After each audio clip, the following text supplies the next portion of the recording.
আপনারা কেন রাস্তায় নেমেছেন মিছিল করতে, কি বলবেন?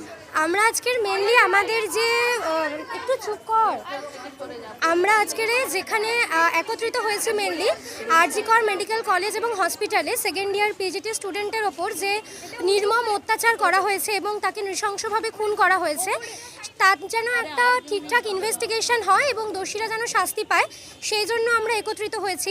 তাছাড়া আমাদের ক্যাম্পাসে আমরা আমাদের ডাক্তার, আমাদের নার্সিং স্টুডেন্ট, আমাদের সমস্ত নার্সিং স্টাফ এবং সমস্ত হসপিটাল কর্মী যারা আছেন তারা যেন ঠিকঠাক একটা নিরাপত্তা পান সেটা আমরা চাই। সেই জন্য আমরা আজকের একসঙ্গে মাঠে নামতে রাজি হয়েছি। এবং তাছাড়া এখানে আমরা সবাই